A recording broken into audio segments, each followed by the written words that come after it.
La nuit où le mythe s'est fissuré. Il y a des nuits qui ressemblent à toutes les autres. Et puis il y a celles qui changent le cours de l'histoire.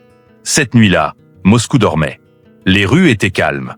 Les lumières des immeubles dessinaient une capitale sur d'elle, convaincue que la guerre appartenait à un ailleurs lointain, à des cartes militaires, à des noms de villes prononcés à la télévision mais jamais ressentis dans la chair. Depuis des années, un récit s'était installé dans les esprits.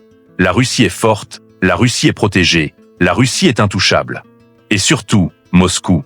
Moscou ne brûle pas. L'illusion du confort. Dans les appartements chauffés, des familles dormaient paisiblement.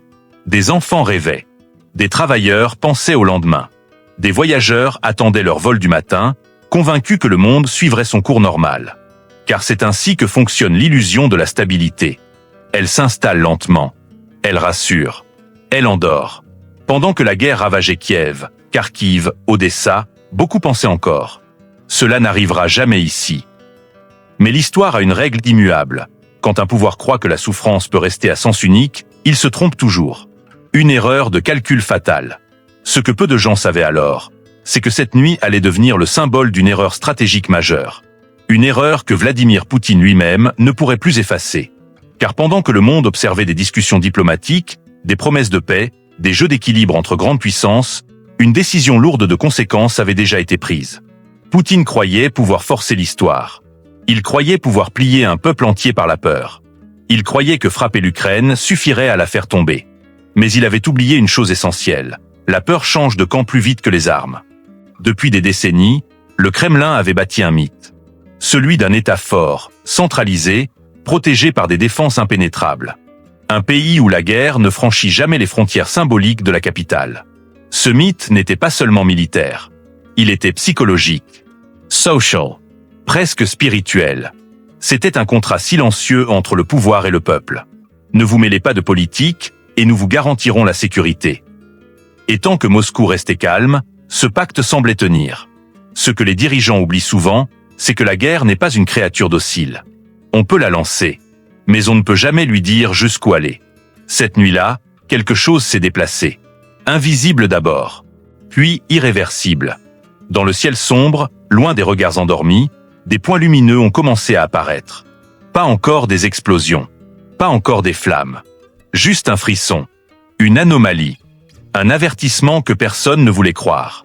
À cet instant précis, une question s'est posée, même si personne ne l'a formulée à voix haute. Et si cette fois, la guerre ne restait pas à distance? Et si ce que nous regardions depuis nos écrans venait frapper nos propres murs? Cette question allait bientôt trouver une réponse brutale. Car ce qui s'est produit ensuite n'était pas un simple incident. Ce n'était pas une escarmouche. Ce n'était pas un accident isolé. C'était le début d'une nuit où le sentiment d'invulnérabilité de toute une nation s'est fissuré. Une nuit où Moscou a compris, trop tard, que bombarder l'ombre, c'est parfois réveiller la lumière. Avant même les explosions, avant même les images de chaos, ce chapitre nous rappelle une vérité profonde. Aucun peuple n'est à l'abri quand un autre est sacrifié. Aucune capitale n'est protégée par le mensonge éternellement. La guerre finit toujours par revenir vers celui qui l'a déclenchée. Et cette nuit-là, elle a changé d'adresse. Le pouvoir ne tombe jamais d'un coup. Il se fissure lentement, presque imperceptiblement, sous le poids de ses propres certitudes. Depuis des années, Vladimir Poutine avançait avec une conviction profonde. La Russie dicte le rythme, la Russie impose les règles, la Russie ne recule pas. Dans son esprit, l'Ukraine n'était pas un adversaire égal. C'était une variable, un territoire à corriger, un problème à résoudre. Pour le Kremlin, le plan semblait rationnel. Plonger l'Ukraine dans l'obscurité, couper l'électricité, détruire les infrastructures, fatiguer la population, non pas pour gagner des batailles, mais pour briser une volonté collective. Car Poutine le savait, les villes peuvent tomber, les armées peuvent reculer, mais quand un peuple cesse d'y croire, tout s'effondre. La guerre n'était plus seulement menée sur le terrain, elle se jouait dans les esprits. Dans cette logique, l'électricité devenait une arme stratégique. Pas une cible secondaire, une priorité. Sans lumière, sans chauffage, sans eau chaude, les nuits deviennent longues, les silences deviennent lourds, et le désespoir fait son œuvre. Aux yeux du Kremlin, Kiev devait comprendre un message simple. Résistez, et votre quotidien disparaîtra. C'est ici que l'illusion commence. Quand un dirigeant regarde une carte, il voit des lignes, des zones, des couleurs. Il oublie parfois que chaque point représente une famille, un enfant, une vie ordinaire. À force de déplacer des pions, on finit par croire que la réalité obéit au calcul. Poutine pensait que la pression constante finirait par produire le même résultat que dans le passé. Une Ukraine contrainte, un dirigeant affaibli, une capitulation présentée comme une paix. Les exigences étaient formulées sans détour. De la Crimée au Donbass, près de 20% du territoire ukrainien devait être concédé. Pas comme une négociation équilibrée, mais comme une condition préalable. Dans cette vision, l'Ukraine devait arriver à la table des discussions, dans le noir, prête à accepter l'inacceptable. Et ce qui renforçait cette illusion, c'était le regard du monde. À l'international, un autre récit prenait forme. La guerre dure trop longtemps, l'Ukraine s'essouffle, les ressources diminuent. Certaines capitales commençaient à parler de compromis, de concessions nécessaires. Dans ce brouillard diplomatique, Poutine se sentait conforté.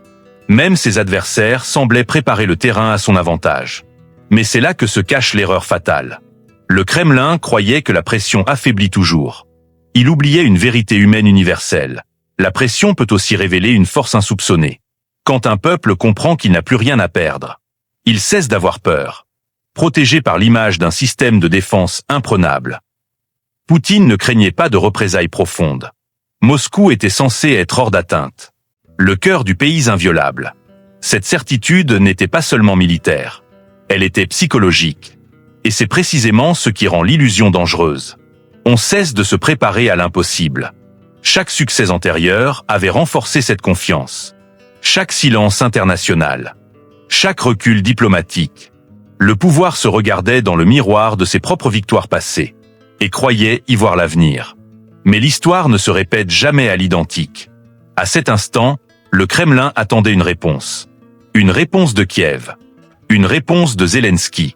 Une reddition, un compromis humiliant, un silence forcé, ce qu'il allait recevoir n'entrait dans aucun scénario.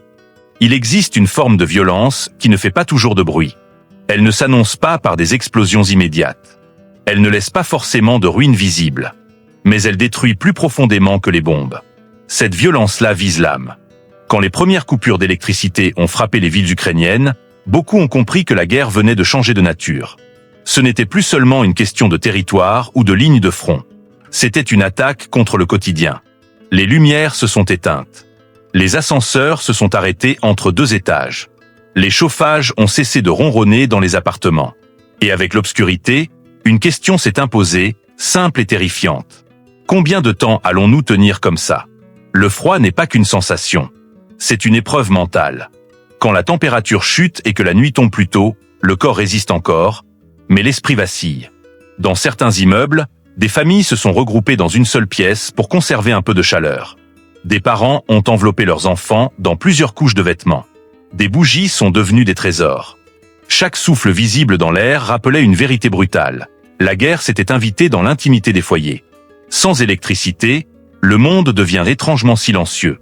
Plus de télévision. Plus d'informations en continu. Et dans ce vide, l'imagination prend le dessus. Les pensées tournent en boucle. Les rumeurs circulent. La peur se propage plus vite que n'importe quel virus. C'est précisément là que la stratégie psychologique cherchait à frapper.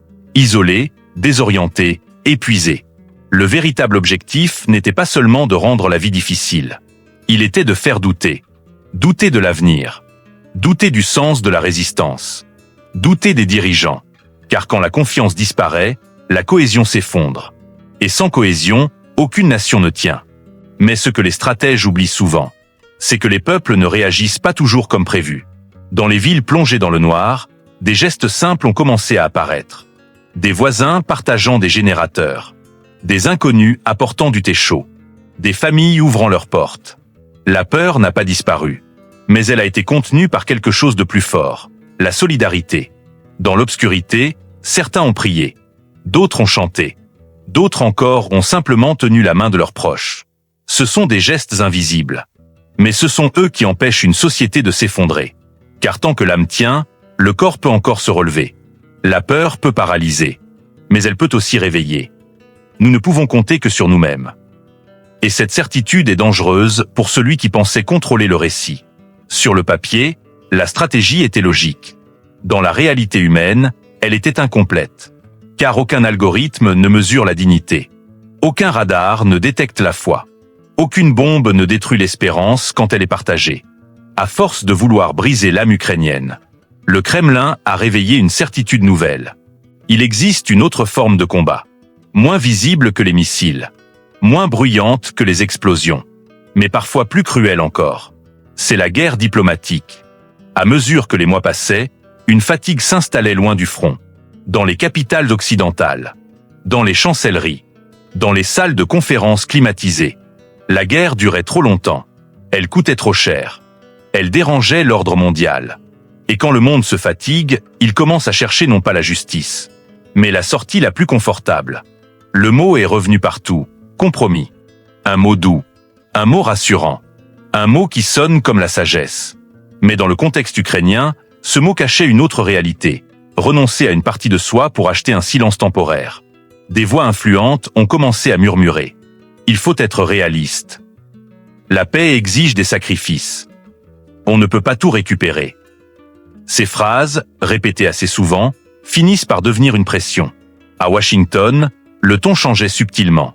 Dans l'entourage de Donald Trump, une approche bien connue refaisait surface. L'art du deal. La logique était simple. Pas d'accord sans concession. Pas de soutien sans contrepartie. Selon des informations qui ont filtré dans les médias, l'idée d'un retrait ukrainien du Donbass commençait à être évoquée comme une option sérieuse. Pour Kiev, ce n'était pas une proposition. C'était un ultimatum déguisé. Ce type de pression ne vise pas seulement un territoire. Aux yeux du monde, l'Ukraine était lentement présentée comme à court de munitions, dépendante de l'aide étrangère, condamnée à négocier en position de faiblesse. Et pour le Kremlin, c'était une aubaine. Poutine observait attentivement. Et ce qu'il voyait confirmait ses calculs. Même les alliés de Kiev parlent de concessions. Même l'Occident doute. Le temps joue pour moi. Chaque déclaration ambiguë, chaque hésitation diplomatique, renforçait sa conviction que l'Ukraine finirait par céder. Mais pour l'Ukraine, la question n'était pas stratégique. Elle était existentielle. Peut-on appeler paix un accord signé sous la contrainte ? Peut-on parler de stabilité quand un peuple doit abandonner une partie de son identité ? Accepter ces conditions, ce n'était pas seulement perdre des terres. C'était reconnaître que la force prime sur le droit. À Kiev, Volodymyr Zelensky se retrouvait dans une position impossible. D'un côté, un peuple épuisé, des infrastructures détruites, un hiver difficile. De l'autre, des alliés pressants, des conditions floues, une menace constante. Et au centre, une responsabilité historique. Car forcer un dirigeant à négocier à genoux n'est jamais anodin. C'est un message envoyé au monde entier, résister ne sert à rien. La puissance finit toujours par gagner. Si Kiev acceptait ce récit, ce ne serait pas seulement une défaite ukrainienne. Ce serait un précédent mondial. À ce stade, deux chemins s'offraient à l'Ukraine. Accepter une paix imparfaite, dictée par la peur. Changer radicalement la perception de sa position, Zelensky comprenait une chose essentielle. Tant que l'Ukraine serait perçue comme faible, elle serait traitée comme telle. C'est dans ce contexte de pression maximale, de doutes internationaux et de solitude stratégique que Zelensky a pris une décision. Une décision risquée. Il arrive un moment où l'on ne peut plus reculer. Un moment où l'inaction devient plus dangereuse que le risque. Un moment où un dirigeant cesse de gérer une crise et commence à écrire l'histoire. Pour Volodymyr Zelensky, ce moment était arrivé. À Kiev, les horloges continuaient de tourner. Mais chaque seconde semblait plus lourde que la précédente. Les rapports s'accumulaient. Les cartes s'empilaient sur les tables. Les écrans affichaient des chiffres, des pertes, des alertes. À l'extérieur, le peuple résistait. À l'intérieur, la pression étranglait. Les alliés parlaient de paix. Les ennemis parlaient de victoire. Et entre les deux, un pays refusait de disparaître. Zelensky savait une chose. Quoi qu'il fasse, le coût serait immense. S'il acceptait les concessions, il sauverait peut-être du temps. Mais il condamnerait l'avenir. Car certaines décisions ne se mesurent pas en kilomètres carrés, mais en regards que l'on porte sur soi-même après coup. Contrairement à ce que l'on imagine, les grandes décisions ne sont pas toujours accompagnées de discours enflammés. Parfois, elles naissent dans le silence. Un silence lourd. Un silence où l'on pense aux enfants, aux familles, aux morts et aux vivants. Zelensky ne cherchait pas la guerre. Il cherchait à empêcher une paix humiliante. Ce qui distinguait ce moment des précédents, c'était la compréhension claire d'un fait stratégique fondamental. La guerre se gagnait aussi dans la perception. Tant que l'Ukraine serait vue comme acculée, elle serait traitée comme telle. Il fallait briser ce récit, changer l'image, déplacer le centre de gravité. La décision n'était pas impulsive. Elle était calculée, froide dans sa préparation, brûlante dans ses conséquences. L'objectif n'était pas de semer le chaos aveuglément, mais de frapper là où l'illusion russe était la plus forte. Montrer que Moscou n'était pas hors de portée. Montrer que le cœur pouvait être atteint. Montrer que l'Ukraine n'était pas à genoux. Pendant que le monde débattait, des équipes travaillaient dans le silence. Des ingénieurs, des opérateurs, des stratèges, des armes longtemps considérées comme défensives, étaient désormais intégrées dans une vision plus large. Chaque détail comptait. Chaque minute était pesée. Chaque erreur aurait été fatale. Zelensky savait aussi une chose essentielle. En agissant, il exposait son pays à des représailles. Il n'ignorait ni les risques, ni les pertes possibles, ni la colère que cela provoquerait. Mais il savait également que ne rien faire condamnerait son peuple à une lente extinction morale. Cette décision n'était pas seulement adressée aux ennemis ou aux alliés. Elle était avant tout destinée aux Ukrainiens eux-mêmes. Un message simple, mais puissant. Nous ne sommes pas faibles. Nous ne sommes pas seuls. Nous avons encore des cartes en main. Et parfois, croire encore, c'est déjà commencer à gagner. Cette nuit-là, la décision est devenue action. Les plans ont quitté les dossiers. Les écrans se sont allumés. Les trajectoires ont été lancées. Ce qui allait suivre ne serait plus un débat diplomatique. Ce serait un signal envoyé au monde entier. La décision était prise. Il n'y avait plus de retour en arrière. Ce qui allait suivre allait choquer, surprendre, terrifier, et réveiller un monde qui croyait encore la guerre à distance. La nuit du feu, Moscou sous le choc. Cette nuit-là, le ciel de Russie n'était pas silencieux. Il portait en lui un bourdonnement étrange, presque imperceptible au début. Un son que personne n'avait appris à craindre, parce qu'on leur avait répété qu'il ne viendrait jamais. Mais il était là. Il était un peu plus de minuit lorsque les premiers signaux ont traversé les écrans de surveillance. Des points mouvants. Bas. Trop bas. Des trajectoires qui ne correspondaient à aucun exercice. Aucune simulation. Ce n'était pas une alerte ordinaire. C'était une anomalie. Les drones avançaient lentement, méthodiquement. Ils exploitaient les angles morts. Ils glissaient sous les radars, comme s'ils connaissaient déjà les failles du système. Le fameux bouclier aérien, présenté pendant des années comme inviolable, commençait à montrer ses limites. Et quand une défense doute, le chaos n'est jamais loin. Puis le ciel s'est allumé. Une détonation. Puis une autre. Des éclairs dans la nuit. Des ondes de choc qui ont traversé les quartiers périphériques, faisant vibrer les vitres, réveillant des milliers de personnes en sursaut. Ce n'était plus une alerte. C'était une réalité. Dans les appartements, les lumières se sont allumées brutalement. Des gens se sont précipités aux fenêtres. Avant de reculer, instinctivement, les téléphones ont commencé à vibrer. Les messages se sont multipliés. Tu as entendu ça? C'est quoi cette explosion? Ce n'est pas un exercice. Pour la première fois depuis des décennies, Moscou comprenait que la guerre ne respectait plus les frontières mentales. Très vite, l'onde de choc s'est déplacée. Les aéroports de la capitale sont entrés en état d'urgence. Les annonces se sont enchaînées. Les vols ont été suspendus.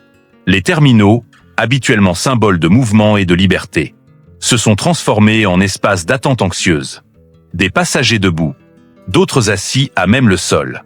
Des manteaux étalés comme des lits improvisés. Les consignes étaient claires. S'éloigner des fenêtres, se regrouper dans les couloirs. Et dehors, le bruit sourd des explosions continuait. Les drones laissaient derrière eux des débris, des flammes. Et une certitude nouvelle, le ciel n'était plus sûr. En quelques heures, tous les grands aéroports ont fermé. Des centaines de vols annulés. Des écrans rouges. Des milliers de voyageurs bloqués.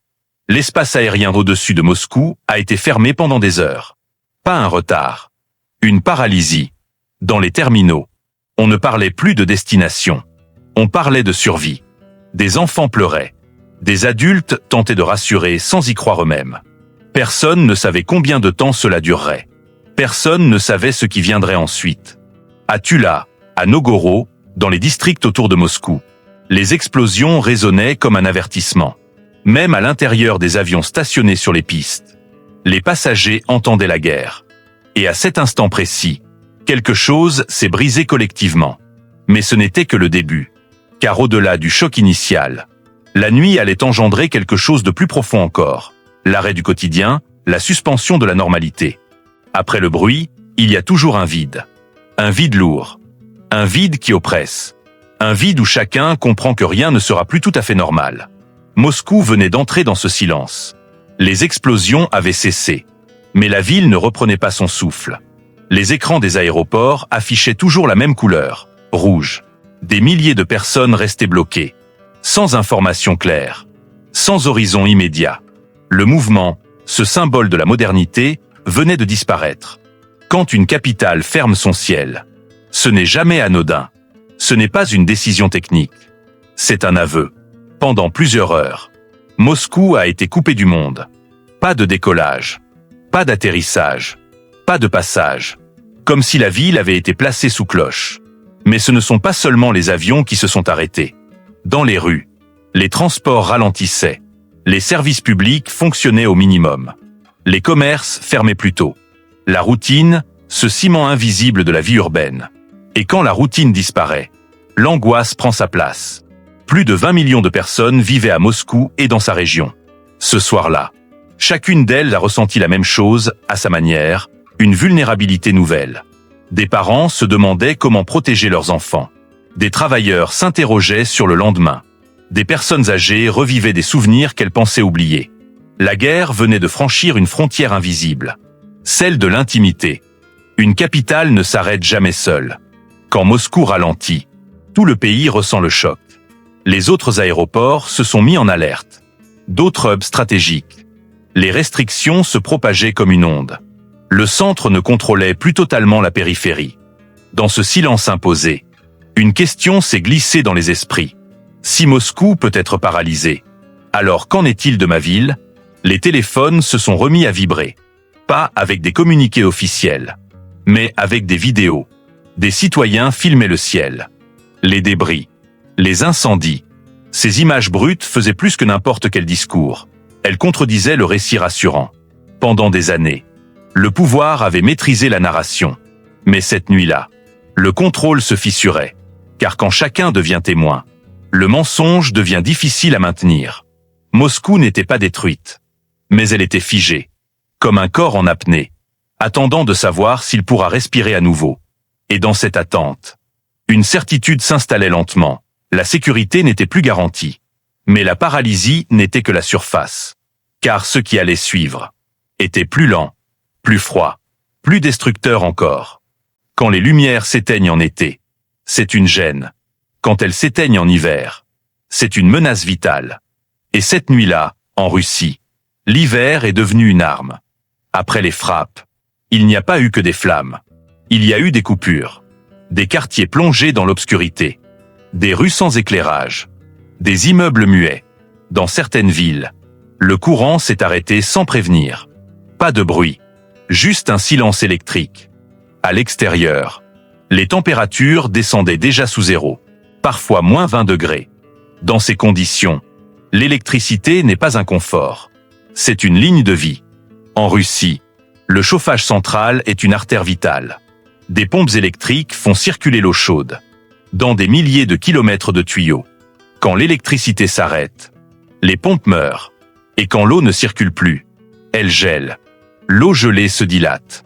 Les tuyaux éclatent de l'intérieur. Ce n'est pas une panne temporaire.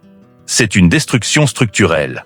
Même si le courant revient, les immeubles restent froids. Des semaines, parfois des mois. Des milliers de familles se retrouvent piégées. Dans des bâtiments devenus inhabitables. Pas de chaleur. Parfois plus d'eau. Parfois plus d'électricité du tout. Les appartements modernes se transforment. En blocs de béton glacés. Dans les grandes villes. Beaucoup vivent au 10, 15, 20 étages. Quand le courant s'arrête, les ascenseurs aussi. Les personnes âgées ne sortent plus. Les malades restent coincés. La ville verticale devient une prison. Sans électricité, les pompes à eau cessent de fonctionner. La pression chute, puis disparaît. Très vite, les problèmes d'hygiène apparaissent. Les toilettes ne fonctionnent plus correctement. L'eau potable se fait rare. Et avec elle, le spectre des maladies.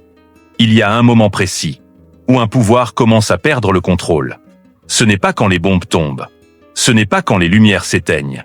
C'est quand les gens commencent à raconter eux-mêmes ce qu'ils vivent. Ce soir-là, il n'y avait ni journalistes officiels. Il n'y avait que des citoyens. Un téléphone à la main. Une fenêtre ouverte sur la nuit. Une explosion au loin. Et ce geste simple, appuyé sur enregistrer. Les images ont envahi les réseaux. Des ciels en feu. Des sirènes. Des immeubles plongés dans le noir. Des voix tremblantes, parfois calmes, parfois paniquées. Pas de montage. Pas de musique. Juste la réalité brute. Et cette réalité contredisait tout. Pendant des années. Une seule version existait.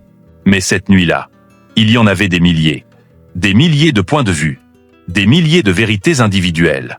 Et aucune ne ressemblait à un exercice de routine. En regardant ces vidéos, une question a émergé, doucement, dangereusement.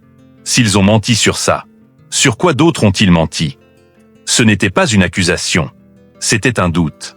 Et un doute, c'est le début de l'effondrement. Avant, la peur venait de l'ennemi extérieur. Maintenant, elle venait de l'intérieur. Peur de ne pas être protégé. Peur de ne pas être informé. Peur d'être seul. Quand l'électricité revient par intermittence. Les réseaux aussi. Et chaque minute de connexion suffit à diffuser une vérité incontrôlable. Supprimer une vidéo est possible. En supprimer des milliers, impossible. Ces images ont créé un lien invisible. Ce que les missiles n'avaient pas totalement détruit. Les téléphones l'ont fissuré. Le fameux bouclier. La protection totale. La stabilité garantie. Tout cela paraissait soudain, fragile. Et ce que le peuple voyait, c'était un pays exposé. Un pays vulnérable. Un pays à qui on avait promis la sécurité en échange du silence. Mais pendant que les citoyens filmaient, une autre scène se jouait ailleurs. Loin des appartements froids. Loin des aéroports paralysés. Pendant que les villes tremblaient. Pendant que les aéroports se vidaient. Pendant que des familles se demandaient comment passer la nuit. Le pouvoir, lui, était ailleurs. Au cœur du Kremlin. Derrière des murs séculaires. Le bruit de la guerre arrivait étouffé. Ici, pas de vitres qui vibrent. Pas de coupure de courant. Pas de sirène. Seulement des salles protégées. Des tapis épais. Et une atmosphère feutrée. Vladimir Poutine était assis. La guerre était une abstraction stratégique. Le message était clair. L'opération continue. Les négociations ne nous arrêteront pas. Le plan fonctionne. Mais dehors, le plan brûlait. D'un côté, des familles grelottant. Des voyageurs dormant sur le sol. Des citoyens filmant la nuit en feu. De l'autre, des dossiers classés. Des cafés servis. Une illusion de contrôle. Le fossé n'avait jamais été aussi visible. Quand un pouvoir ne ressent plus ce que vit son peuple, il devient sourd. Et quand il devient sourd, il commet ses erreurs les plus graves. Ce n'est pas la cruauté qui perd un dirigeant. C'est le déni. Le retour de flamme. Pendant que le Kremlin affirmait sa maîtrise, le monde voyait autre chose. Les images circulaient. Les témoignages s'accumulaient. Et surtout, les citoyens russes comparaient ce qu'on leur disait, ce qu'ils vivaient. Pendant 25 ans, un pacte tacite avait tenu. Vous me laissez gouverner sans opposition, et je vous garantis la stabilité. Cette nuit-là, ce pacte s'est fissuré. Ce chapitre marque un tournant invisible mais décisif. Pas un renversement immédiat, pas une révolte ouverte, mais quelque chose de plus dangereux encore, la perte de foi. Mais cette nuit n'envoyait pas seulement un message à Moscou. Elle parlait aussi à Washington, à l'Europe, au monde entier. Cette nuit-là, les explosions ne parlaient pas seulement russe. Elles parlaient anglais. Elles parlaient européen. Elles parlaient le langage froid de la diplomatie mondiale. Au même moment, loin des ciels embrasés de Moscou, des discussions se poursuivaient dans des salons feutrés. Des tables, des dossiers, des propositions de paix. Officiellement, le monde parlait de compromis. Mais officieusement, on parlait de rapport de force. Aux États-Unis, les regards se tournaient vers un homme, Donald Trump. Son style était connu. Pression. Ultimatum déguisé en offre. Le message envoyé à Kiev était ambigu. Vous devez céder pour arrêter la guerre. La Russie est en position de force. En diplomatie, la perception est parfois plus puissante que la réalité. Et cette perception-là était mortelle pour l'Ukraine. Elle disait que Kiev était épuisé, que ses ressources diminuaient, qu'elle finirait par plier. Chaque jour où cette idée s'installait, renforçait Moscou. Zelensky l'a compris avant les autres. Il a compris que perdre la bataille de l'image, c'était perdre la paix avant même de la négocier. Alors il a fait ce que peu de dirigeants osent faire. Cette attaque n'était pas seulement militaire. C'était une phrase complète, écrite dans le ciel. Je ne viens pas à la table des négociations en vaincu. Chaque drone était un mot. Chaque explosion, une virgule. Chaque paralysie, un point final. Le message était clair. Sans être prononcé, tu peux me pousser vers la paix. Mais tu ne peux pas m'obliger à capituler. C'était un défi posé calmement. Sans discours public. Sans insultes. Seulement des faits. À l'Europe aussi. Le message était limpide. Ne me voyez pas comme un poids. Voyez-moi comme un acteur encore capable. L'Ukraine montrait qu'elle n'était pas un État sous perfusion, mais une nation qui choisissait encore. Pour Moscou, le piège se refermait. 2 options, toutes 2 mauvaises. Protéger la capitale et exposer les fronts militaires. Protéger les fronts et voir brûler le cœur du pays. Il n'y avait plus de solution parfaite. Seulement des dégâts à choisir. Sans le dire, sans l'avouer, le Kremlin se retrouvait en position défensive. Non pas sur le champ de bataille, mais dans l'esprit collectif mondial. Les chancelleries observaient. Pas seulement les explosions, mais les conséquences. Il existe une guerre, où l'on ne voit ni soldats ni tranchées. Une guerre qui ne se gagne pas en une nuit, mais qui ronge lentement, méthodiquement, comme une main qui se referme autour d'un poumon. Cette guerre-là venait de commencer, loin des villes illuminées ou plongées dans le noir. Au large, sur des routes maritimes discrètes, circulait l'un des secrets les mieux gardés de Moscou. Une flotte sans drapeau clair, des navires aux noms changeants, des cargaisons qui disparaissent des registres. Le pétrole, ce n'est pas seulement une ressource, c'est des salaires, des pensions, des subventions et le carburant de la machine militaire. Chaque baril exporté est une respiration de plus pour l'État. Quand un tanker a été frappé en mer Noire, ce n'était pas un simple incident. C'était un avertissement.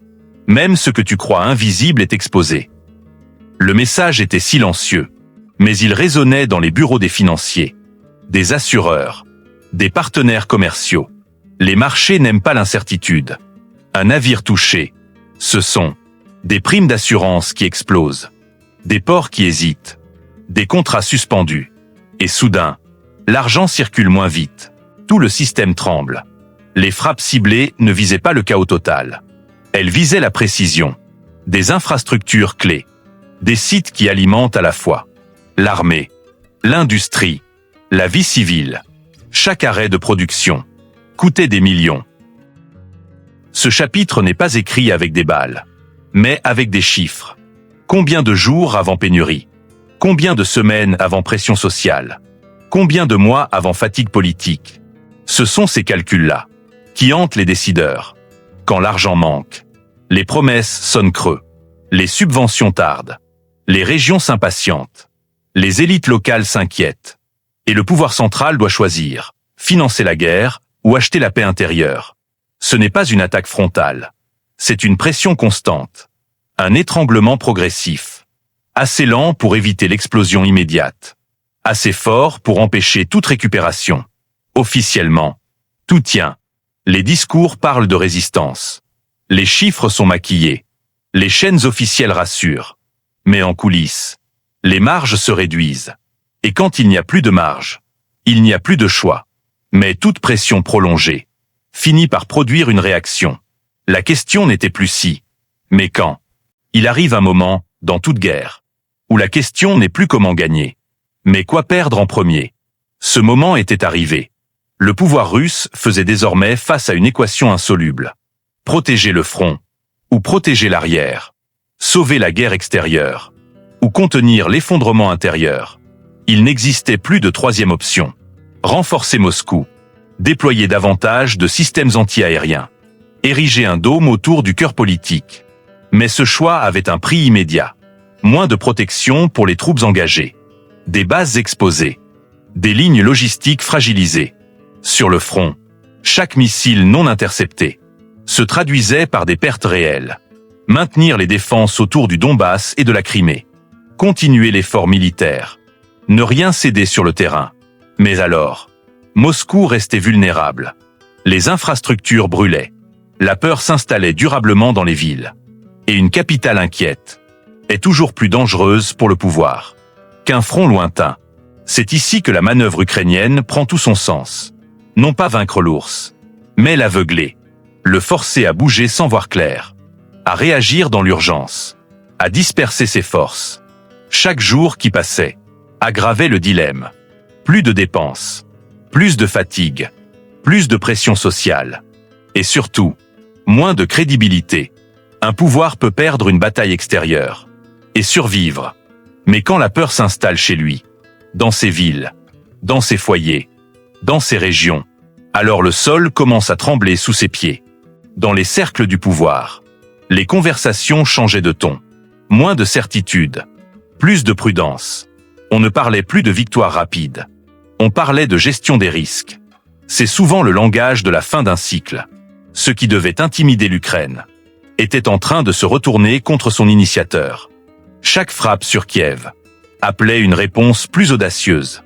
Chaque escalade rapprochait la guerre du cœur russe. La fatigue ne touche pas seulement les soldats. Elle atteint les décideurs, les administrateurs, les structures. Quand tout devient urgent, plus rien n'est maîtrisé. Mais ce dilemme ne restait pas confiné aux sphères du pouvoir. Il allait désormais se refléter dans les esprits, dans les conversations, dans les rues. Il existe une peur silencieuse, mais plus dangereuse que n'importe quelle explosion. Celle qui s'installe dans les esprits, là où l'on croit être à l'abri. Cette nuit-là, Moscou et ses alentours ont commencé à respirer cette peur. Dans les immeubles plongés dans le noir, les habitants comprenaient que rien n'était sûr. Pas seulement les aéroports ou les raffineries, mais leur quotidien même. Les ascenseurs arrêtés, l'eau qui gèle dans les tuyaux, le chauffage qui s'éteint, les hôpitaux qui fonctionnent à peine. Chaque panne devenait un signal. La sécurité promise n'existe plus. Les téléphones ont remplacé les communiqués officiels. Des citoyens filmaient les incendies dans les quartiers industriels, les flammes visibles depuis les fenêtres, les files dans les terminaux, la panique dans les aéroports. Et ces images, brutes et sans filtre, se sont propagées instantanément. Elles ont prouvé une chose, le pouvoir n'était pas tout-puissant. Quand chacun voit ce que l'autre vit, une perception nouvelle émerge. Si Moscou n'est pas à l'abri, alors personne ne l'est. Cette conscience collective n'est pas contrôlable par des communiqués officiels ou des discours militaires. Pendant des années, la population avait cru à l'invincibilité de l'État. Mais cette nuit-là, le mythe s'est fissuré. Les systèmes anti-aériens ne suffisent pas. Les raffineries peuvent brûler. Le pétrole peut disparaître. Même la capitale peut être paralysée. Le contrôle n'était plus total. Le peuple sentait la vulnérabilité. Ce n'était pas une panique explosive, mais une anxiété progressive. Les conversations dans les appartements étaient dominées par l'inquiétude. Les cafés et les lieux publics vibraient d'une tension invisible. Les rumeurs circulaient plus vite que les informations officielles. Chaque individu devenait un relais de peur. Le froid hivernal et les coupures de courant ont amplifié cette peur. Les familles s'alarmaient pour les enfants et les personnes âgées. Les hôpitaux luttaient pour maintenir les soins essentiels. Les communications numériques se réduisaient à peau de chagrin. La ville, malgré sa grandeur, paraissait vulnérable et fragile. Quand la peur sociale s'installe, elle devient un facteur stratégique. Un gouvernement peut encore contrôler l'armée, mais contrôler les esprits devient impossible. Chaque citoyen inquiet est un indicateur. Chaque vidéo est une preuve. Chaque panne devient un argument. Mais alors que le peuple se réveillait à cette nouvelle réalité, un autre facteur est entré en jeu, l'initiative militaire de l'Ukraine, plus stratégique que jamais. Cette nuit-là, ce n'était plus simplement une réaction. C'était une démonstration de contrôle, une déclaration de force. Zelensky n'attendait plus. Les frappes n'étaient pas aléatoires.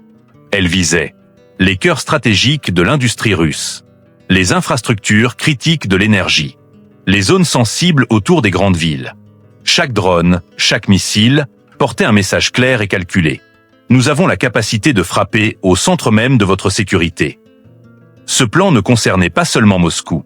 Il parlait à l'étranger. Washington comprenait que la pression sur Kiev ne suffirait pas. L'Europe voyait qu'un État affaibli ne signifiait pas une soumission automatique. Chaque frappe était aussi une preuve tangible de résilience. Le Kremlin avait désormais un choix impossible: renforcer Moscou et laisser les fronts vulnérables. Maintenir la pression sur le Donbass et voir la capitale brûler. Dans les deux cas, la perte était inévitable. Zelensky jouait le rôle de celui qui met l'ours en échec stratégique, le « blind the bear », en le forçant à disperser ses ressources. Les frappes sur Moscou n'étaient pas uniquement destructrices. Elles étaient symboliques. Paralysie des aéroports. Panne d'électricité et de chauffage. Explosion d'infrastructures militaires et industrielles. Tout cela montrait au peuple russe que la capitale n'était pas invincible et que le pouvoir central pouvait être touché. Zelensky n'avait pas besoin de dominer militairement sur le long terme. Il avait besoin de changer la perception. Montrer que l'Ukraine pouvait frapper le cœur du pays adverse. Réaffirmer que la négociation ne serait pas un acte de capitulation. Démontrer au monde que la puissance russe n'était pas absolue. Chaque frappe était un outil diplomatique autant que militaire. Le peuple ukrainien et les alliés occidentaux ont vu la même chose. L'Ukraine ne recule pas. L'Ukraine frappe et peut infliger des coups élevés. C'était un message de résilience et de dissuasion simultanément. Cette action rapide et coordonnée a fait plus que surprendre le Kremlin. Elle a perturbé les calculs stratégiques, semé la confusion au sein des commandements russes, renforcé le moral ukrainien, redonné confiance aux alliés. Une véritable manœuvre de haute stratégie, transformant la peur russe en opportunité diplomatique et militaire. Cette série d'événements n'était pas seulement une guerre entre deux nations. C'était une leçon sur la vulnérabilité, la perception et la résilience. Nous avons vu que même les plus puissants peuvent être frappés là où ils se croyaient invincibles. Quand les décisions se prennent loin du réel. Quand le confort protège du chaos. Le pouvoir devient fragile. Moscou, paralysé, a montré que la distance entre le pouvoir et la population peut devenir une faiblesse fatale. L'Ukraine a démontré que la stratégie intelligente et la rapidité de décision peuvent inverser la perception de la force. Une capitale paralysée, des infrastructures ciblées, des frappes symboliques. Tout cela modifie le rapport de force sans nécessiter la conquête totale. Nous avons compris que la peur est double. Elle peut immobiliser, mais elle peut aussi révéler la vérité. La peur du peuple russe a montré la fragilité du mythe de l'invincibilité, et la peur maîtrisée de l'Ukraine est devenue un outil de puissance et de dissuasion. Cette histoire n'est pas seulement russe ou ukrainienne. Elle nous parle à tous, ici et maintenant. La force brute n'est jamais absolue. La perception et la vérité sont des armes tout aussi puissantes que les missiles. La résilience et le courage face à l'adversité sont capables de renverser des situations apparemment impossibles. Le contrôle n'est jamais complet. Il dépend toujours de la confiance, de la cohésion et de la conscience collective. Ce récit nous invite à réfléchir sur notre propre vie et nos propres combats. Quelles illusions devons-nous briser pour voir la vérité? Comment transformer nos peurs en stratégies constructives? Comment rester résilient même face à des situations qui semblent insurmontables? Ne subis pas le chaos autour de toi. La résilience commence par la conscience et le courage individuel.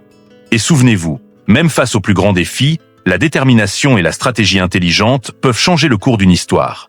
La guerre, la peur, le chaos, ce ne sont pas seulement des événements extérieurs. Ce sont des miroirs de ce que nous sommes capables de faire quand tout semble perdu.